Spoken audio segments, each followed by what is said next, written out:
Assalamualaikum warahmatullahi wabarakatuh. Alhamdulillah. Alhamdulillahilladzi ayyada hadzal din bi irsali habibihi ila jami'i khalqihi wa ja'ala hadzal nabiyya qudwatan wa uswatan fi awsafihi wa akhlaqihi.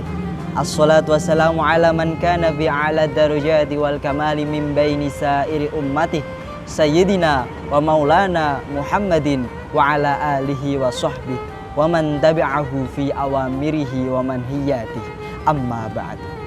Para pemirsa yang dirahmati Allah, salah satu riwayat yang sangat masyhur ketika bulan Ramadan adalah kita bahas dari segi ilmu hadis terlebih dahulu. Riwayat Naumus Shaimi Ibadah disebutkan dalam beberapa kitab. Salah satunya kitab Syu'abul Iman karya Imam Baihaqi.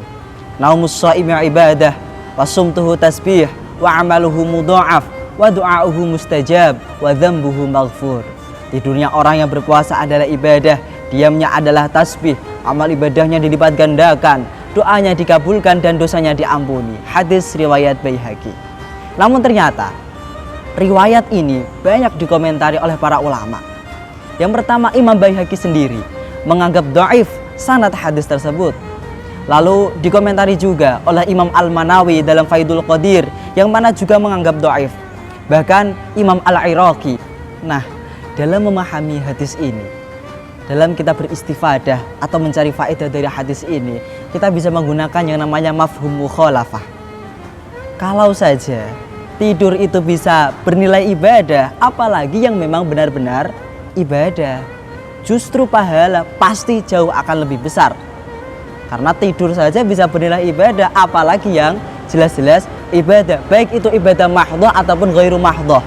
Ya, ibadah mahdhah seperti sholat, membaca Al-Quran, berzikir itu ibadah mahdhah, ataupun ibadah ghairu mahdhah, membantu orang tua, lalu membersihkan jalanan, itu termasuk ibadah ghairu mahdhah. Justru pasti pahalanya akan lebih banyak dan akan lebih besar. Namun riwayat ini seringkali dipolitisasi dan dijadikan alasan oleh beberapa oknum masyarakat yang mana mereka berpikiran bahwa puasa adalah ajang untuk tidur. Namun fadilah ini, yakni fadilah ketika orang yang tidur bisa bernilai ibadah, ini bisa hilang karena apa? Karena orang tersebut mengotori puasanya dengan semacam ghibah, berbohong, atau menggunjing orang. Seperti yang dikatakan oleh Syekh Nawawi Al-Bantani, wa hadza fi shaimin lam yukharriq shaumahu binahwi ghibah fannaumu wa in kana ainul ghaflah yasiru ibadah li'annahu yasta'inu bihi ala ibadah.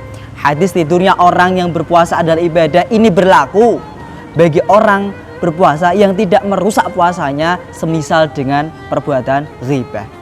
Tidur meskipun merupakan inti kelupaan atau inti kelalaian, namun akan menjadi ibadah sebab dapat membantu melaksanakan suatu ibadah. Ini hampir sama dengan keterangan yang disebutkan oleh Syekh Murtada Az-Zabidi di atas. Namun Syekh Nawawi memberikan batasan. Kalau orang yang mendapatkan fadilah ini adalah orang yang tidak merusak puasanya dengan beberapa maksiat, beberapa amalan yang mana membuat pahala puasa itu hilang.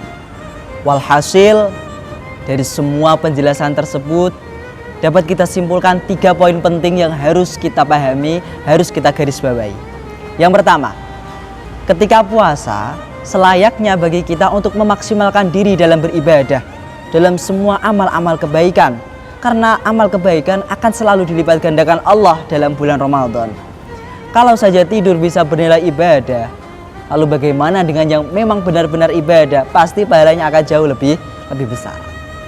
Poin yang kedua, tidur saat puasa bisa bernilai ibadah jika tidak dimaksudkan untuk bermalas-malasan, jika tidak dimaksudkan untuk mengulur-ngulur waktu, membuang-buang waktu dengan sia-sia.